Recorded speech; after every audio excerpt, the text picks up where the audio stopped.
ஸ்ரீமதே ராமானுஜாய நமக. ஆண்டாள் திருவடிகளே சரணம். வேயற்புகழ் வில்லிபுத்தூர் ஆடிப்பூரம் மேன்மேலும் மிக விளங்க விட்டுச்சித்தன் தூய திருமந்து அரங்கனார்க்குத் துழாய் மாலை முடிசூடி கொடுத்த மாதே நேயமுடன் திருப்பாவை பாட்டாரைந்தும் நீ உரைத்த தையொரு திங்கள் பாமாலை ஆயப்புகழ் 143 அன்புடனே அடியேனுக்கு அருள் செய் நீயே. அனைவருக்கும் அடியேனுடைய பணிவான நமஸ்காரம்.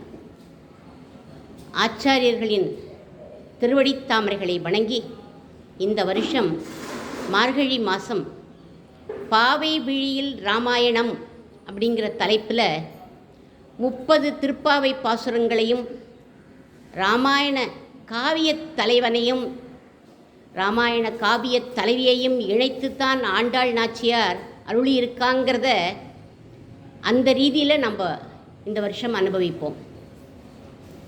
சக்கரவர்த்தி திருமகன் அவருடைய பக்தர் ஹனுமன் ஆஞ்சநேயர் அவருடைய சன்னதிகளுக்கு முன்னால் உபன்யாசம் பண்ணும் பேரு அடியேனுக்கு கிட்டியதை பரம பாக்கியமாக கருதி அவர்களின் திருவடி தாமரைகளையும் சிரம் தாழ்த்தி வணங்கி ஆரம்பிக்கின்றேன். ஏதாவது பிழை இருப்பின் இங்கு அமர்ந்து கேட்கும் பக்தர்களை க்ஷமிக்க பிரார்த்திக்கின்றேன். மார்கழி மாசத்தில் கீழ்வானம் வெள்ளென்று விடிகிற காலை வேளை திருக்கோவில்கள் முதல் அடியார்களின் திருமாளிகைகள் வரை எங்கும் ஒலிக்கும் ஒரே பிரபந்தம் எது அப்படின்னாக்க அது திருப்பாவை தான். வேதத்தினுடைய சாரம் உபனிஷத் அப்படின்னு சொல்லுவோம். மகாபாரதத்தினுடைய சாரம் பகவத்கீதை. 4000 திவ்ய பிரபந்தத்தை தமிழ் வேதம் அப்படின்னு சொல்வார்கள். அதனுடைய சாரம் எதுன்னா இந்த திருப்பாவை தான். இது ஒரு பக்தி காவியம், ஞானக்கடல், வேதமனைத்துக்கும் வித்து. இதில் இருக்கக்கூடிய அர்த்தங்கள் அதி ஆச்சரியமானவை. இந்த திருப்பாவையில் ஒரு நூல் அப்படின்னு எடுத்துட்டோம்னா அதில் 3 விஷயங்கள் ரொம்ப முக்கியம்.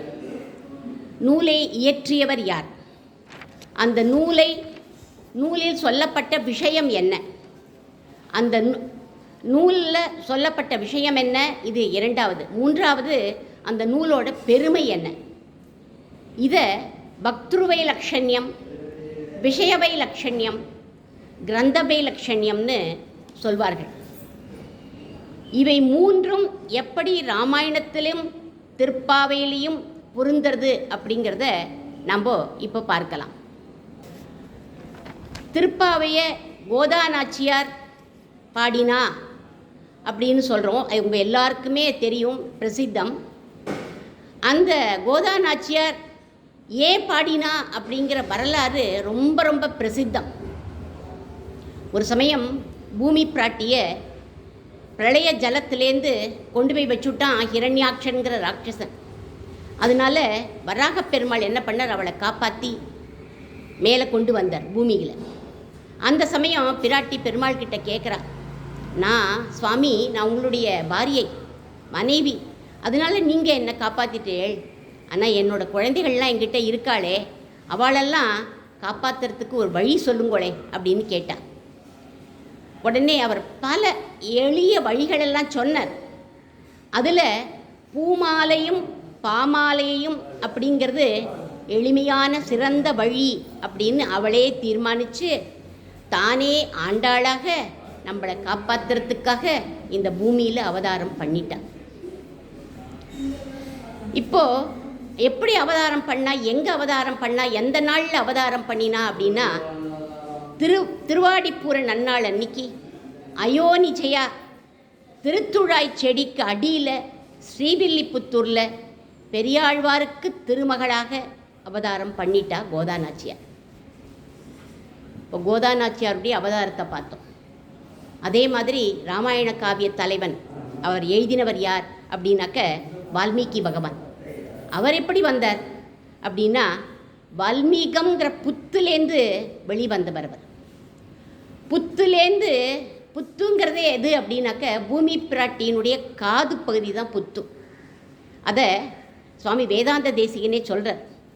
வல்மீகதஸ்ரவணதோ வசுதாத்மனஸ்தே ஜாதோ பபூவ கவி சார்வபௌமக கோதே கிமத்புதமிதம் யதமீஸ்வதந்தே வக்த்ராரவிந்த மகரந்த நிபப்பிரபந்தாக.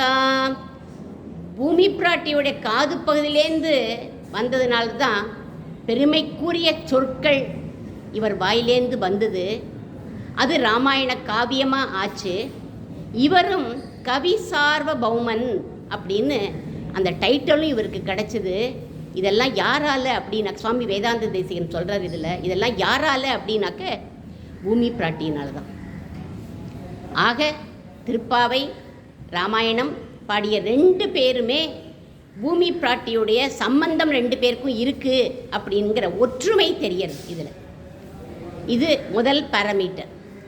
அடுத்த 2வது பாராமீட்டர் என்ன அப்படின்னா விஷயவை லட்சண்யம். 2லேயுமே ஒரே விஷயம்தான் சொல்லப்பட்டிருக்கு அப்படின்னு சொல்வார்கள். வால்மீகி பகவான் ஒரு தடவை நாரதரை பார்த்து கேட்குறார், 16 கல்யாண குணங்கள் கொண்டவன் யார், இந்த பூமியில் அவதாரம் பண்ணியிருக்காரா, யார் அவர் அப்படின்னு கேட்டார். அப்போது நாரதர் சொல்கிறார், நரனாக அயோத்திமா நகரத்தில் அவதாரம் பண்ணின ஸ்ரீ ராமச்சந்திரமூர்த்தி அப்படின்னு சொன்னார். அந்த 16 குணங்களில் ஒரு குணம் ஜாதரோஷம் அப்படிங்கிற குணம். ஜாதரோஷம்னா என்ன அப்படின்னா சினம், கோபம் அப்படின்னு அர்த்தம். பகவான் ஸ்ரீராமன் சாந்த ஸ்வரூபியாச்சே, சினங்கிறத ஒரு குணமாக சொல்கிறீங்களே அப்படின்னா தன்னுடைய பக்தனுக்கு ஆபத்து அப்படின்னா உடனே அவருக்கு ரொம்ப கோபம் வந்துடும். பக்தனுடைய எதிரியை கோபத்தோடு அழிச்சிடுவார். இதை முதல் நாள் ராம ராவண யுத்தம் ஆரம்பிக்க போகிறது. அப்போது 2 பேரும் எதிர்ப்புற நிற்கிறா. ஹனுமன் ராமச்சந்திரமூர்த்தியை தன்னுடைய தோளில் தூக்கிட்டு போயிட்டு இருக்கார். அவன் ரதத்தில் வந்திருக்கான் ராவணன். என் பக்தன் ஹனுமனுடைய வாலில் தீ வச்சவன் அல்லவோ இவன் இந்த ராவணன் அப்படின்னு கோபத்தோட பானத்தை அவன் மேலே போட்டாராம் ராமச்சந்திரமூர்த்தி. இதுதான் சினம். இவருடைய இந்த குணத்தை தான் நம்ம ஆண்டாளும் பாடியிருக்கா திருப்பாவையில். எங்கே அப்படின்னா சினத்தினால் தென்னிலங்கை கோமானை செற்ற மனத்துக்கு இனியான் அப்படின்னு பாடுறார். இப்படி ஒரே விஷயத்தை 2 பேரும் பாடியிருக்கா. இது 2வது பாராமீட்டர். 3வது லட்சணம் என்ன அப்படின்னா கிரந்தங்களுடைய பெருமை. திருப்பாவைக்கு 3 தனியங்கள் உண்டு. முதல் தனியன் நீளாதுங்கஸ்தனகிரிதடி சுப்தமுத்போத்ய கிருஷ்ணம் பாராத்யம் சம்ஸ்திர சித்தமத்யாபயந்தி சோச்சிஷ்டாயாம் ஸ்ரஜி நிகிழிதம் யாபலாத்கிருத்ய புங்க்தே கோதாதஸ்யை நம பூய ஏபாஸ்து பூயக. இது சம்ஸ்கிருத தனியன். பாடியவர் பராசர பட்டர். இந்த தனியனில் இப்போ நான் சொன்னேன் சுப்தம் உத்போத்திய கிருஷ்ணம் அப்படின்னு சொன்னேன். ஆண்டாள் கண்ணபிரானை தான் கிருஷ்ணனை தான் பாடியிருக்கா அப்படின்னு சொல்கிறது இந்த தனியன். அவனைத்தானே எழுப்பினான்னு சொல்கிறேன். இது எப்படி ராமனுக்கு பொருந்தும் அப்படின்னு கேட்டால் ராமனே கண்ணன் தான்னு இதுக்கு பதில் கொடுக்கிறார் நம்மாழ்வார் ஒரு பாசுரத்தில்.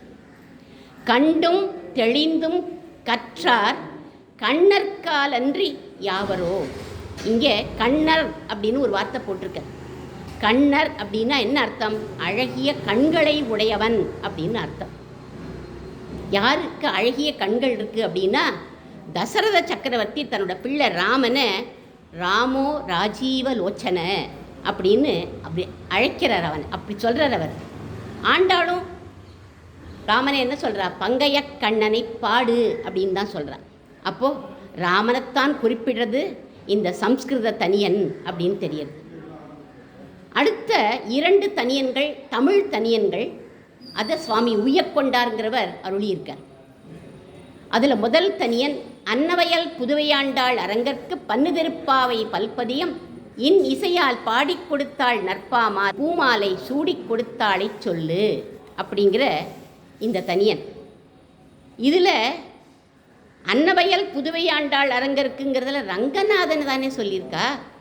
எப்படி அது ராமனுக்கு பொருந்தும் அப்படின்னு கேட்டால், அந்த ரங்கநாதன் யார் தெரியுமா?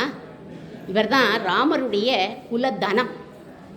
இந்த குலதனத்தை தான் இக்ஷ்வாகு வம்சத்தில் வந்த ஒவ்வொருத்தரும் ஆராதனம் பண்ணினான். இந்த குலதனத்தை பட்டாபிஷேகம் ஆனதுக்கப்புறம் ராமச்சந்திரமூர்த்தி விபீஷண ஆழ்வானுக்கு கொடுத்துட்டார். அப்போது விபீஷண ஆழ்வான் எடுத்துகிட்டு போகிறபோது இந்த ரங்கன் என்ன பண்ணினான்னா, ஸ்ரீரங்கத்திலேயே இருக்கிறதுக்கு அவனுக்கு ஆசை. அதனால ஒரு லீலை பண்ணி அங்கேயே இருந்துட்டான். இப்பேற்பட்ட குலதனத்தை சொத்தாக உடையவன் ராமன். அதனால ராமனைத்தான் பாடினா அப்படின்னு வியாக்கியான சக்கரவர்த்தி பெரியவாச்சான் பிள்ளை இந்த மாதிரி வியாக்கியானம் பண்ணுவார். அடுத்த தமிழ் தனியன், சூடிக் கொடுத்த சுடற்கொடியே தொல்பாவை பாடியருளவல்ல பல்வளையாய் நாடினி வேங்கடவர்க்கு என்னை விதி என்ற இம்மாற்றம் நம் கடவா வண்ணமே நல்கு. இங்கேயும் பாருங்கோ, வேங்கடவர்க்கு என்னை விதி அப்படின்னு திருவேங்கடமுடையானத்தானே சொல்கிறார். வேங்கடவன் எப்படி ராமனாவான் அப்படின்னா, வேம் அப்படின்னா பாபம் அப்படின்னு அர்த்தம். வேங்கடவன்னா பாபத்தை போக்கக்கூடியவன் அப்படின்னு அர்த்தம். பாபத்தை எல்லாம் போக்கி பரதன், விபீஷணன், காக்காசுரன், சமுத்திரராஜன்னு எல்லாருக்கும் இவர் அபயம் அளிச்சிருக்கார் ராமச்சந்திரமூர்த்தி. அபயம் சர்வபூதேப்பியோ ததாமி ஏதத் பிருத்தம் மம அப்படின்னு அபயம் அளிக்கிறது தான் என்னுடைய பிருத்தம் அப்படிங்கிறார் ராமன். சரணாகதி வேதம்னே சொல்கிறார் ராமாயணத்தை வால்மீகி பகவான். இப்படி அபயம் கொடுக்க வந்தவன் வேங்கடவனாகிய ராமன் அப்படின்னு தெரியறது இல்லையா? அதனால்தான் இந்த தனியனும் ராமனுக்கு பொருந்தும் அப்படின்னு சொல்வான். இனி இந்த ரெண்டு கிரந்தங்களுமே எந்த வார்த்தையில் ஆரம்பிக்கிறது அப்படின்னு பார்த்தோம்னா, முதல் திருப்பாவை மார்கழி திங்கள் அப்படின்னு தான் ஆரம்பிக்கிறது. அப்போது இதை பார்த்தோம்னா, ராமாயணத்தை பார்த்தோம்னா அங்கேயும் மாநிஷாத பிரதிஷ்டாப்த அப்படின்னு தான் ஆரம்பிக்கிறது. ரெண்டுமே மாங்கிற சொல்லில் தான் ஆரம்பிக்கிறது. மார்கழி திங்களில் மாதங்களில் நான் மார்கழியாக இருக்கேன் அப்படிங்கிறான் பகவான். பக்தி பண்ணக்கூடிய ரம்மியமான மாதம் இந்த மார்கழி மாதம். இதே மாதிரியே ராமாயணமும் தபஸ்வாத்தியாய நிரதம் அப்படின்னு தபஸைத்தான் சொல்கிறது. தபஸ்னா என்ன? உள்ளம், உரை, செயல், இந்த மூன்றையும்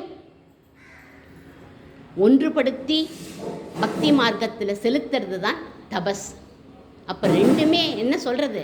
பக்தி மார்க்கத்தை தான் சொல்கிறது. அப்படிங்கிறதுனால கிரந்தவை லட்சணியத்திலையும் ரெண்டுக்குமே ஒற்றுமை இருக்குது. இப்பேற்பட்ட ஒற்றுமை நிறைந்த இந்த நூல்களை இந்த மாதம் முழுக்க ஒவ்வொரு திருப்பாவை பாசுரத்திலும் நாம் அனுபவிக்கலாம். இதுவரை அடியேன் சொன்னது இன்ட்ரோடக்ஷன் தான். இப்போது முதல் பாசுரத்துக்குள்ளே நுழைவோம். இன்று முதல் பாசுரம், இன்றைய நாள் பாசுரம் மார்கழி திங்கள்னு ஆரம்பிக்கிறது. மார்கழி திங்கள் மதி நிறைந்த நன்னாளால் நீராடப் போதுவீர் போதுமினோ நேரழீர் சீர்மல்கும் ஆய்ப்பாடி செல்வச் சிறுமீர்கள் ஊர்வேல் கொடும் தொழிலன் நந்தகோபன் குமரன் ஏறார்ந்த கண்ணி யசோதை இளம்சிங்கம் கார்மேனிச் செங்கண் கதிர்மதியம் போல் முகத்தான் நாராயணனே நமக்கே பறை தருவான் பாரோர் புகழ படிந்தேலோரெம்பாவாய். மார்கழி நோன்பை அனுஷ்டிக்கிறதுக்காக தன் தோழிகளை எல்லாரையும் பாவை களத்துக்கு அழைச்சிண்டு போய் நோன்புக்கான இன்ஸ்ட்ரக்ஷன்ஸை கொடுக்குறா ஆண்டாள் நாச்சியார். பாவைக்களம்னா என்ன அப்படின்னா, ஒரு மீட்டிங் பிளேஸ். ஏதாவது ஒரு இடத்துல அழைச்சிட்டு போய் இன்ஸ்ட்ரக்ஷன் கொடுக்கணுன்னா அந்த மீட்டிங் பிளேஸுக்கு பாவைக்களம். அவளே சொல்லப்போறா ஒரு பாசுரத்தில், பாவைக்களம் புக்கார்னு சொல்லப்போறா. இந்த நோன்பை அனுஷ்டிக்கிறதுக்கு உரிய காலம் எது, யாரை குறித்து இந்த நோன்பை நம்ம விரதத்தை அனுபவிக்கிறோம், அப்புறம் இதை அனுஷ்டிக்கிறதுனால என்ன பலன் நமக்கெல்லாம் அப்படிங்கிறது தான் இந்த முதல் பாசுரத்தில் ஆண்டாள் நாச்சியார் சொல்கிறார். மார்கழி திங்கள் மதி நிறைந்த நன்னாள். நம்மளுடைய நோன்புக்கு மார்கழி மாதமும் பௌர்ணமி திதியும் இந்த இரண்டும் நல்ல நாளாக நம்மளை தேடி வந்திருக்கு அப்படின்னு சொல்கிறா ஆண்டாள் தன்னுடைய தோழிகள்கிட்ட. எப்போவுமே நம்ம ஒரு நல்ல காரியம் ஆரம்பிக்கிறோம் அப்படின்னு நம்ம மனசால் நினச்சாலே போகிறோம், எல்லா நன்மையும் தானே தேடி வந்துடும். அப்படி பகவான் சங்கல்பிச்சுடுவான். தசரத சக்கரவர்த்தி சொல்கிறார், ராமனுக்கு கல்யாணம் பண்ணணும் அப்படின்னு நான் கவலைப்பட்டு உட்காண்டிருந்தேன். அந்த சமயம் அபியகச்சன் மகாதேஜாக விஸ்வாமித்ரோ மகாமுனிகி, விஸ்வாமித்திரர் வராராம். அவரை தான் கல்யாணம் பண்ணி வைக்க போகிறார். அதனால் அவர் வந்துட்டார். அக்னிப்பழம் போல் ஜொலிச்சுண்டு நான் விஸ்வாமித்திரர் உள்ளுக்குள்ளே நுழைஞ்சுட்டார். அவரை தரிசித்த நாள் தான் எனக்கு நல்ல நாள் அப்படிங்கிறார். ஆண்டாள் மார்கழி திங்கள் தான் நல்ல நாள்னு சொன்னால், இவர் சொல்கிறார் விஸ்வாமித்திரரை தரிசித்த நாள் தான் எனக்கு நல்ல நாள் அப்படிங்கிறார். இந்த விரதத்துக்கு யாரெல்லாம் அருகதை உடையவர்கள் அப்படிங்கிறத சொல்கிறா இந்த இடத்துல. யாரெல்லாம் அருகதை உடையவர்கள், யாரெல்லாம் அனுஷ்டிக்கணும் அப்படின்னா, நீராட போதுமீர் போதுமினோ அப்படிங்கிறார். நீராட்டம் அப்படின்னா குளிக்கிறது இல்லை, குளிக்கிறதும் உண்டு, நம்ம உடம்பை சுத்தப்படுத்திக்கணும், அதுவும் உண்டு. ஆனால் இங்கே நீராட்டம் அப்படின்னா பகவத் குணத்தில் மூழ்கி அதில் நீராடணும் அப்படிங்கிற ஆசை. அதனால யாருக்கெல்லாம் அந்த பகவத்குணத்தில் மூழ்கி இருக்கணும்னு ஆசை இருக்கோ அவள்லாம் வரலாம் அப்படின்னு அழைக்கிறார். நீராட போதுவீர் போதுமீனோ அப்படின்னு ஆழ்வார் சொல்கிற, பெயர்கள் 1000 உடைய வல்லருக்க புக்கழுந்த தசரதன் பெற்ற மரகத மணி தடம் அப்படிங்கிறார் ஆழ்வார். தடம் அப்படின்னா தடாகம் அப்படின்னு அர்த்தம். ராமன் தான் மரகத மணி தடம். அவனுடைய கல்யாண குணத்தில் நாம் எல்லாம் படிந்து குடைந்து நீராடணும் அப்படிங்கிறார் ஆழ்வார். பகவத் சம்ஸ்லேஷத்தில் அவனுடைய கூடி இருப்பதில், அவருடைய குணத்தில் அனுபவிக்கிறதுல உங்களுக்கெல்லாம் பரிபூர்ண ஆசை இருக்கேம்மா. ஆசையுடைய நங்கைகளே அப்படின்னு அழைக்கலை, என்ன வார்த்தையை போட்டிருக்கா பாருங்கோ, நேரிழையீர் அப்படின்னு ஒரு அழகான பதம் போட்டிருக்கா. நேரிழையீர் அப்படின்னா நல்ல குணத்தை ஆபரணமாக கொண்டவர்கள் அப்படின்னு அர்த்தம். இந்த ஆண்டாள் நாச்சியார் அவளெல்லாம் அப்படி அழைக்கிறாள். நீங்கள்லாம் யார்? சீர்மல்கும் ஆய்ப்பாடி செல்வச் சிறுமிகள் அப்படின்னு சொல்கிறான். ஸ்ரீவில்லிபுத்தூரையே ஆய்ப்பாடியாக பாவிச்சுண்டு வளைய வந்ததுனால செல்வச் சிறுமிகள் அப்படிங்கிறா அவளெல்லாம். அப்படி என்ன செல்வம் இவாக்கிட்ட இருக்குது அப்படின்னா, கார் இருக்கா, பங்களா இருக்கா, வீடு இருக்கா, வாசல் இருக்கா, நகை நட்டெல்லாம் போட்டுருக்காளா அப்படின்னா அந்த செல்வங்கள்லாம் இல்லை. பகவானுக்கு கைங்கரியம் பண்ணக்கூடிய செல்வம் இருக்குது இந்த குழந்தைகள்கிட்டலாம். அதனால செல்வச் சிறுமீர்கள் அப்படின்னு அழைச்சா. வால்மீகியும் இதைத்தான் உயர்ந்த செல்வம், கைங்கரியம் பண்ணக்கூடியது தான் உயர்ந்த செல்வம் அப்படிங்கிறார் ராமாயணத்தில். ராமரோட காட்டுக்கு போனான் லக்ஷ்மணன். ஆனால் இவனை யாருமே நீ காட்டுக்கு போகணும்னு சொல்லவே இல்லை. தசரத சக்கரவர்த்தி யார் தான் காட்டுக்கு போகணுன்னார்? ராமனை மட்டும்தான் காட்டுக்கு போனார். சீதா பிராட்டி நானும் கூடவே வருவேன் அப்படின்னா லக்ஷ்மணன் நான் போன்னே சொல்லவே இல்லை யாருமே. ஆனால் லக்ஷ்மணர் அகம் சர்வம் கரிஷ்யாமி அப்படின்னு சொல்லிட்டு நான் தான் எல்லா கைங்கரியமும் பண்ணுவேன்னு சொல்லிட்டு ராமனுக்கு கைங்கரியம் பண்ணுறதுக்காக ராஜ்யத்தை விட்டுட்டு காட்டுக்கு போனவனை வால்மீகி எப்படி சொல்கிறார்? லக்ஷ்மணோ லக்ஷ்மி சம்பன்னக அப்படிங்கிறார்.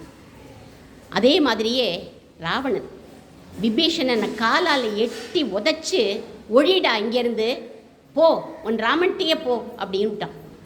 உடனே ராமபிரான் அவனுக்கு அபயம் அளிக்கிறார். அவருக்கு அபயம் அளிச்சுட்டு எதை கொடுக்குறார்? உசத்தியான கைங்கரியத்தை கொடுக்குறார். ராமனுக்கே கைங்கரியம் பண்ணக்கூடிய பாக்கியத்தை கொடுக்குறார். அதை வால்மீகி பகவான் எப்படி சொல்கிறார்னா, அந்தரிக்ஷ கத ஸ்ரீமான் அப்படிங்கிறார். ஸ்ரீமான்கிற ஒரு வார்த்தையை போட்டிருக்கார். ஸ்ரீமான் அப்படின்னா கைங்கரிய செல்வத்தை பெற்றானவன். வேறு எந்த ஸ்ரீயையும் அவனுக்கு கிடைக்கல, கைங்கரியம் பண்ணக்கூடிய பாக்கியத்தை பெற்றானவன் அப்படிங்கிறது. அப்போது கைங்கரியம் செல்வம், செல்வச் சிறுமீர்கள்னு இவ சொன்னால் இவரும் கைங்கரியம் பண்ணுறது தான் உயர்ந்த செல்வம் அப்படிங்கிறார் வால்மீகி பகவான். உடனே ஆண்டாளோட தோழிகளுக்கெல்லாம் இத்தனை நாள் இவ இதையே பேசின்னு இருக்காளே, நம்ம யாரை குறித்து விரதம் பண்ணுறோன்னு சொல்லு ஆண்டாள் அப்படின்னு கேட்டார்கள். உடனே இவ சொல்கிறா, நம்ம யாரை குறித்து விரதம் பண்ண போகிறோம் தெரியுமா? ஸ்ரீமன் நாராயணனை குறித்து தான் விரதம் அனுஷ்டிக்க போகிறோம் அப்படின்னா. ஸ்ரீமன் நாராயணனா? இத்தனை நாள் ராமன் ராமன் சொல்லிட்டு இப்போ ஸ்ரீமன் நாராயணன் சொல்கிறியே அப்படின்னு கேட்டார்கள். அவர் தான்ப்பா ஸ்ரீமன் நாராயண், அவர் தான் ஸ்ரீராமனா இங்கே ஆய்ப்பாடியில் அவதாரம் பண்ணியிருக்கார் அப்படின்னு சொன்னார். எப்படி தெரியும் அவர் தான் ராமனா அவதாரம் பண்ணியிருக்கார் அப்படின்னா, ராம ராவண யுத்தங்கள்லாம் ஆயிடுத்து, கடைசி நாள் எல்லாம் முடிஞ்சு போயிடுத்து. தேவர்கள் பிரம்மாவையும் கூட்டிகிட்டு வரார். எப்போவுமே தேவர்கள்லாம் தனியாக வரமாட்டா. பார்க்கடலில் போய் பார்க்கணும் ஸ்ரீமன் நாராயணன்னா பிரம்மாவையும் கூட்டிகிட்டு தான் போவான். எல்லா தேவர்களும் பிரம்மாவையும் அழைச்சிண்டு அங்கேருந்து வந்து ராமனை சோஸ்திரம் பண்ணுறா. ஏன்னா ராவண வதம் ஆயிடுத்து. பகவான் அங்கே என்ன சோஸ்திரம் பண்ணுறா அந்த வார்த்தையை கவனிக்கணும். பகவான் நாராயணோ தேவக ஸ்ரீமான் சக்ராயுதோ விபுகு, தேவரீர்தான் நாராயணன் அப்படின்னு பிரம்மா சொல்கிறார் இவரை. அப்போது அவ நாராயணன் யார் அப்படின்னாக்கா ராமன், பகவான் ராமன் அப்படின்னு தெரியுது. தேவர்கள் மட்டும் சொல்லலை, ராவணன்னு சொல்கிறான் ஒரு இடத்துல. தன்மன்யே ராகவம் வீரம் நாராயணமனாமயம். இவன் நாராயணன் நான் நினைக்கிறேன், எப்படி சண்டை போடுறான் பத்தியா, வீரமுடையவனாக இருக்கான் அப்படின்னு அவன் கொண்டாடுறான். அதனால்தான் நம்ம ஆண்டாள் ராமன் தான் நாராயணன், அவன் நமக்கே பறை தருவான் அப்படிங்கிற. அடுத்ததான் பறை அப்படின்னா என்ன அர்த்தம் அப்படின்னா, பறைன்னா சாதாரண பேரி வாத்தியம் அப்படின்னு சொல்லுவோம். அதாவது முழக்கிற கொற்ற வாத்தியம் அதுவும் கொடுக்க போகிறான். ஆனாலும் பறைனா பேரி வாத்தியம்னு அர்த்தம். பறைனா முக்கியமான ஒரு அர்த்தம் என்ன அப்படின்னாக்கா புருஷார்த்தம் அப்படிங்கிற அர்த்தம். ஒரு புருஷன் அர்த்திப்பது புருஷார்த்தம் அப்படின்னு.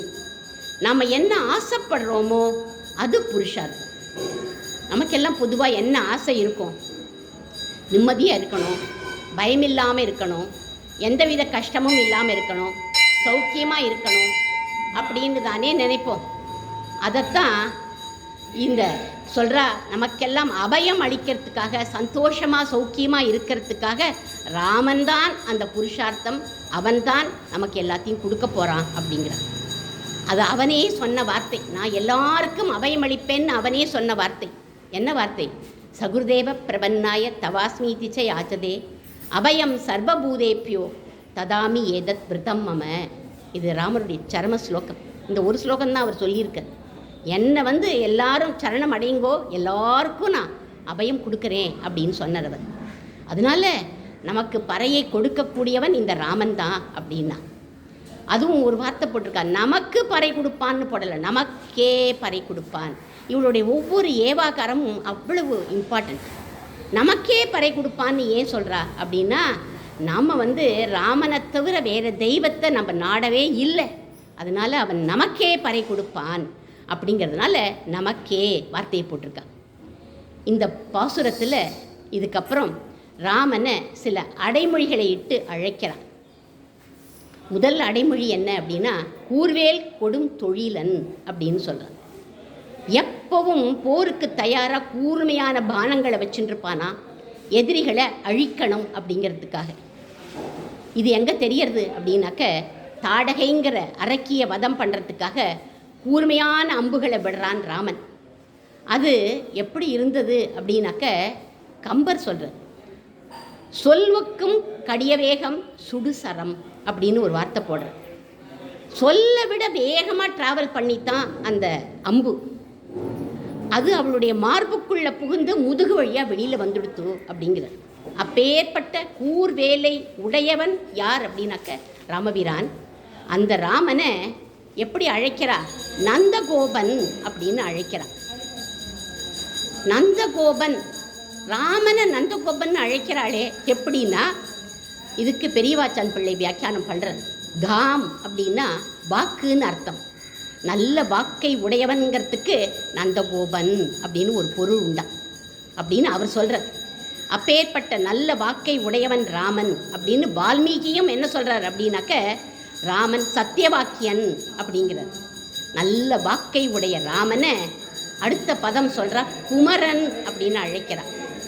குமரன் அப்படின்னாக்க அழகன்னு அர்த்தம். கண்ணன் தான் அழகன். இன்னைக்கு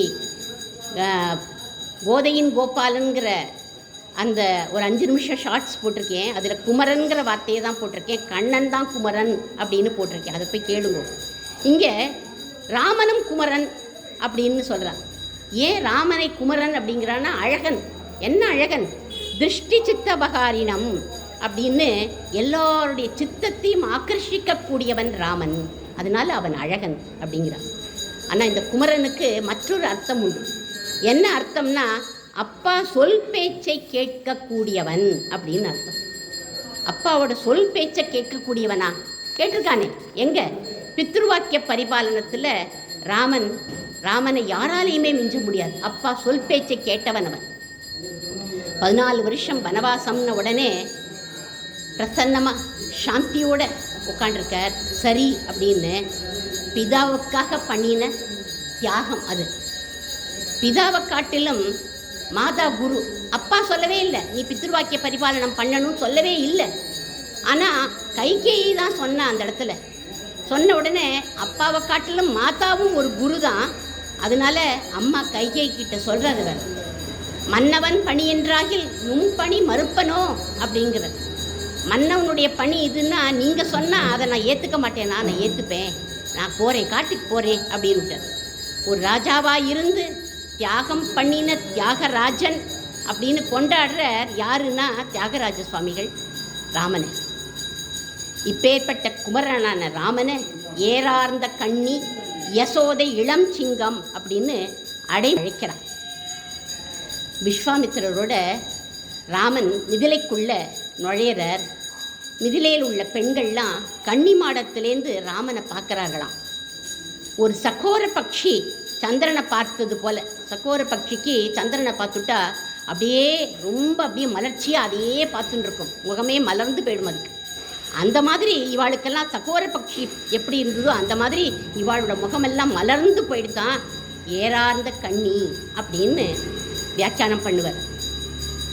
இதை சுவாமி வேதாந்த தேசிகனும் சொல்கிறார். மைதில நகர சுலோச்சன லோச்சன சகோர சந்திரா அப்படிங்கிறார் அவர். கண்கள்லாம் மலர்ந்து போயிட்டதுனால அவள்லாம் ஏறார்ந்த கண்ணிகளாக ஆயிட்டாள். ராமன் யாரு? ஸ்ரீயப்பதி. அவன் கடாட்சம் பட்டதுனால இவாளுக்கு யசஸ் வந்துடுத்து. யசஸ்னா என்ன அப்படின்னா கீர்த்தின்னு அர்த்தம்.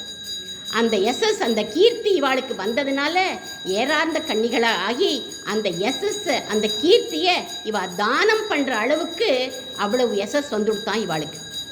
அதை கம்பநாட்டாழ்வானும் சொல்கிறார், தேசிகனும் சொல்கிறார். இந்த யசோதைகள் ராமனுடைய வில் திறமையை பார்த்தார்கள். எப்படி பார்த்தார்கள் அப்படின்னாக்க, ராமன் வில்லை எடுத்தான், அவ்வளவுதான். எடுத்தது கண்டனர், இற்றது கேட்டனர். கண்ணால் பார்த்தா, எடுத்தது தான் பார்த்தா, டக்குன்னு வில்லு முறிஞ்ச சப்தம் தான் கேட்டுதான் அப்படிங்கிறார் கம்பநாட்டாழ்வான். உடனே அவள்லாம் அப்படியே ஆச்சரியப்பட்டு சந்தோஷப்பட்டு வியந்து போய் இளம் சிங்கம் அப்படிங்கிற டைட்டில் கொடுத்து அழைச்சார்களாம். அடுத்ததாக ராமனுடைய திருமேனி அழக வர்ணிக்கிறா நம்ம ஆண்டாள். எப்படி வர்ணிக்கிறான்னா, கார்மேனி அப்படின்னு கருத்த திருமேனியை சொல்கிறா. அவனுடைய கருத்த திருமேனி மேகம் மழையை தேக்கி வச்சுட்டுருக்கிற மாதிரி போது எப்படி இருக்கும் அப்படின்னாக்கா கண்ணங்கரேல்னு இருக்கும். அதுக்கப்புறம் என்ன ஆகும்னாக்கா பாகுபாடு பார்க்காம இங்கே புண்ணியம் பண்ணவா, அங்கே பாபம் பண்ணவா, இங்கே பெய்யலாம், அங்கே பெய்ய வேண்டாம் அப்படிலாம் அந்த மேகத்துக்கு தெரியாது. எல்லா இடத்துலையும் மழையை வர்ஷிக்கும். அது மாதிரி ராமபிரானும் மழை எப்படி வர்ஷிக்கிறதோ அந்த மாதிரி கருணைங்கிற மழையை வர்ஷிக்கக்கூடியவன் நம் ராமச்சந்திரமூர்த்தி. யாருக்கு வர்ஷிச்சிருக்கான்? ஏழை ஏதலன் கீழ்மகன் என்னாதி இறங்கி அப்படிங்கிற திருமங்கை ஆழ்வார் ஒரு பாசுரத்தில். குகனுக்கு இறங்கி அவனை கருணையோடு போய் அவனை கீழ்மகன் அவனை போய் கட்டிண்டு என்ன சொல்கிறான், உன்னோட சேர்ந்து இப்போ 5 ஆனோம் அப்படிங்கிற. 5 பேர் ஆயிட்டோம், நாங்கள் 4 பேர் தான் இல்லை, இப்போ நீயும் சேர்ந்து 5 பேர் ஆயிட்டோம் அப்படிங்கிறான். அப்பேற்பட்ட கருணை மழையை பொழிஞ்சவன் அவன் அப்படின்னு. அடுத்ததாக இவருடைய கண்களை ஆண்டாள் சொல்கிறா, செங்கண் அப்படிங்கிறான். வாத்சல்யத்தோட சிவந்து ராஜீவ லோச்சனன்னு நம்ம தசரத சக்கரவர்த்தி சொன்ன மாதிரி இருக்கக்கூடியவன். அந்த ராஜீவ லோச்சனனை அப்பேற்பட்ட கண் அழகு படைத்தவன். செவ்வரி ஓடிய நீண்ட பெரியவாய கண்கள்னு ரங்கநாதனுக்கு இருந்தது. அந்த ரங்கநாதனை பார்த்து பார்த்து இவருக்கும் செவ்வரி ஓடிய நீண்ட பெரியவாய கண்களாக ஆயிடுத்தான் ராமச்சந்திரமூர்த்திக்கும். அசோகவனத்தில் போய் சீதா பிராட்டியை பார்க்கறதுக்காக அனுமன் போனார். அப்போது சீதா பிராட்டி கேட்குறான், நீ ராமனுடைய தூதன்கிறையே, அவரோட அங்க அடையாளங்களை ஏதாவது ஒன்று சொல்லேன் அப்படின்னு கேட்டான். அப்போ அவர் சொல்கிறார், ராமக கமலபக்திராட்சக சர்வசத்வ மனோகரக அப்படிங்கிறார். அவனுடைய திருக்கண்களை தான் அவர் சொல்கிறார். என்ன சொல்கிறார்? கிழக்குக்களை தாவக்கூடிய எங்களை போன்ற குரங்குகளையும் மயக்க வைக்கக்கூடிய கண்ணழகு படைச்சவர் ராமன் அப்படிங்கிறார். அடுத்ததாக அந்த கண்களை கதிர் மதியம் போல் முகத்தான் அப்படின்னு வர்ணிக்கிறான். கதிர் அப்படின்னாக்க சூரியன், மதி அப்படின்னாக்க சந்திரன். அந்த சந்திரன் போன்ற குளிர்ச்சியான கண்களால் பக்தர்களை காக்கக்கூடியவன், கடாட்சிக்கக்கூடியவன். கதிர் அப்படின்னாக்க சூரியன். எதிரிகளை பார்த்தா சூரிய கண்களால் சுட்டு எரித்து பாஸ்கரனாக இருப்பான் அப்படிங்கிறார் சுவாமி வேதாந்த தேசிகன். ஜயத்தாஸ்ருத சந்திராச துவாந்த வித்தம் சனோதய பிரபாவான் சீதையா தேவியா பரமவியோம பாஸ்கரக. இப்பேற்பட்ட தேஜஸுடைய ராமன் நம்ம கேட்கக்கூடிய பறைய நமக்கு கொடுப்பான். அதனால பாரோர் புகழ படிந்தேல் வரைம்பாவாய். உலகத்தவர்கள் எல்லோரும் புகழும்படி மார்கழி நோன்பை நம்ம செய்யணும் அப்படின்னு தோழிகள்கிட்ட இந்த இன்ஸ்ட்ரக்ஷனை கொடுத்தா மார்கழி முதல் பாசுரத்தில் தன்னுடைய தோழிகள்கிட்ட தான். அப்பேற்பட்ட அந்த ஆண்டாளை நம்ம வணங்கி இத்தோடு இந்த முதல் பாசுரத்தை அடியே நிறைவு செய்கிறேன். ஆண்டாள் திருவடிகளே சரணம்.